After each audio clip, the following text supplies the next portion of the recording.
আসসালামু আলাইকুম ওয়া রাহমাতুল্লাহ। ওয়ালাইকুম আসসালাম ওয়া রাহমাতুল্লাহ। আলহামদুলিল্লাহি রাব্বিল আলামিন ওয়াসসালাতু ওয়াসসালামু আলা রাসূলিহিল আমিন ওয়া আলা আলিহি ওয়া আসহাবিহি আজমাইন, আম্মা বা'দ। আউযু বিল্লাহি সামিউল আলিম মিনাশ শাইতানির রাজীম মিন হামদিহি ওয়া নাফসিহি ওয়া নাফসিহি। আউযু বিল্লাহি মিনাশ শাইতানির রাজীম। বিসমিল্লাহির রাহমানির রাহিম। ইয়া আইয়ুহাল্লাযীনা আমানু আতিউল্লাহা ওয়া আতিউর রাসূল ওয়া লা তুবতিলু আমালাকুম।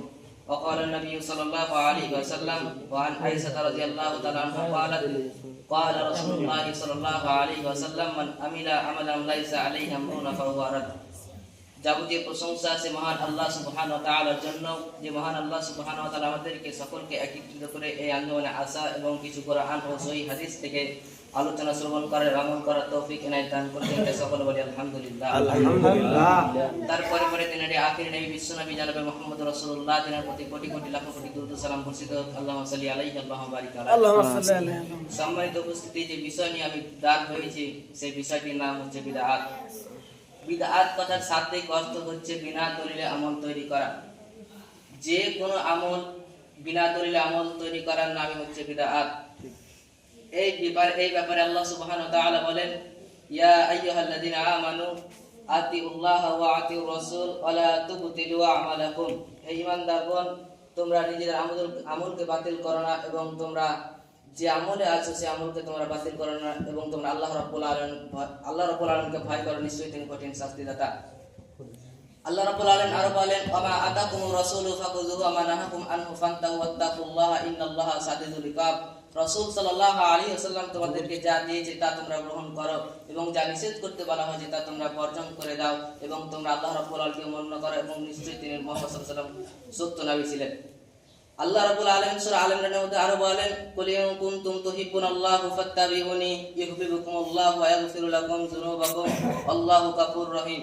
হে নবী, তুমি বলে দাও, তোমার উম্মতদেরকে বলে দাও, তোমরা যদি আল্লাহ রাব্বুল আলামিনকে ভালোবাসতে চাও তাহলে তোমরা রাসূল সাল্লাল্লাহু আলাইহি ওয়াসাল্লামকে অনুগত করো।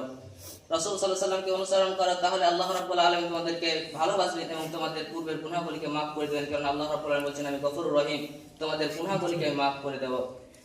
হযরতে আয়েশা রাদিয়াল্লাহু তাআলা আনহা তিনি বলেন, রাসূল সাল্লাল্লাহু আলাইহি ওয়াসাল্লাম বলেছেন, মান আহাদাসা ফি আমরিনা হাযা মা লাইসা মিনহু ফাহুয়া রাদ। যে ব্যক্তি ইসলামের মধ্যে নতুন কিছু সৃষ্টি করলো, নতুন কিছু আমল সৃষ্টি করলো যা রাসূল সাল্লাল্লাহু আলাইহি ওয়াসাল্লাম করেন নাই, তা হচ্ছে বিদআত।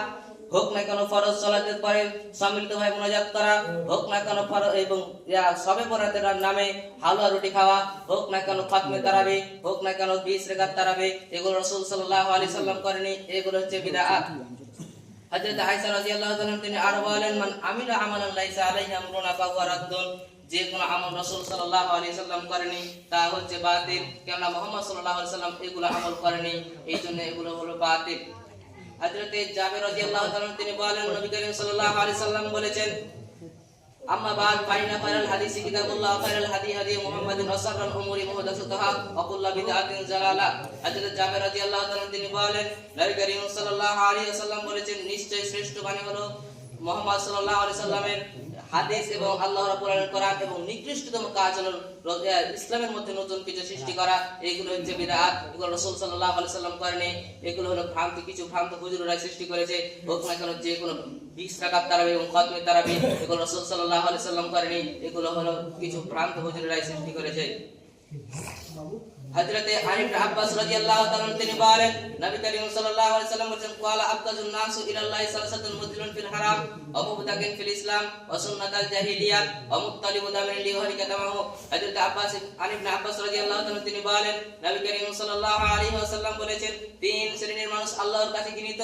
তিন শ্রেণীর মানুষ আল্লাহর কাছে ঘৃণিত, সে কখন আল্লাহ রাব্বুল আলামিনের কাছে ক্ষমা দৃষ্টিতে দেখবে না কিয়ামতের দিন। এক নম্বরে যে ব্যক্তি হারাম নিষিদ্ধ কাজ করে, হারাম নিষিদ্ধ কাজ মানে সে ব্যক্তি জানে যে গান বাজনা বাদ্যযন্ত্র শ্রবণ করা হারাম, সে ব্যক্তি জানা সত্ত্বেও সেগুলো শ্রবণ করে। নিষেধাজ্ঞ দ্রব্য পান করা হারাম, সে ব্যক্তি জানা সত্ত্বেও সেগুলোকে পান করে। এই জন্য আল্লাহ রাব্বুল আলামিন সে ব্যক্তিকে কিয়ামতের দিন তার দিকে রাগুনিয়ে থাকবে, তাকে কখনো দয়ার দৃষ্টিতে দেখবেন না, তাকে ক্ষমা করবেন না।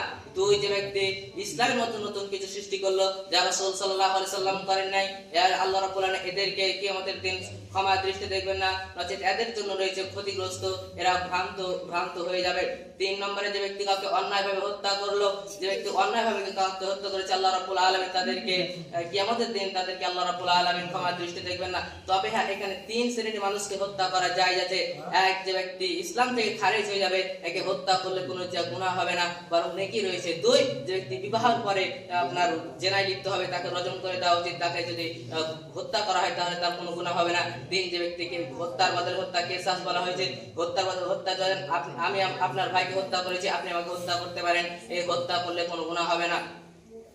হযরতে আবু হুরায়রা রাদিয়াল্লাহু তাআলা তিনি বলেন, নবী করিম সাল্লাল্লাহু আলাইহি ওয়াসাল্লাম বলেছেন, কুল্লু উম্মতি ইয়াদখুলুনাল জান্নাতা ইল্লা মান আবা কিলা ওমান আবা ওমান আতানি ফাদাখালাল জান্নাতা ওমান আসানি ফাকাদ আবা। হযরতে আবু হুরায়রা রাদিয়াল্লাহু তাআলা তিনি বলেন, নবী করিম সাল্লাল্লাহু আলাইহি ওয়াসাল্লাম বলেছেন, আমার সকল উম্মত জান্নাতে প্রবেশ করবে কেবলমাত্র ওই ব্যক্তি ব্যতীত।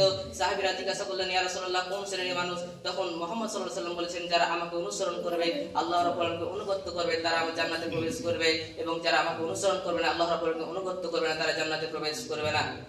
হযরতে আনাস রাদিয়াল্লাহু আনহু তিনি বলেন, রাসূল সাল্লাল্লাহু আলাইহি ওয়াসাল্লাম বলেছেন, তারাকতু ফিকুম আমরাইন লাম তাজিল্লু মা তামাসাকতুহুম বিহিমা কিতাবাল্লাহ ওয়া সুন্নাতার রাসূল।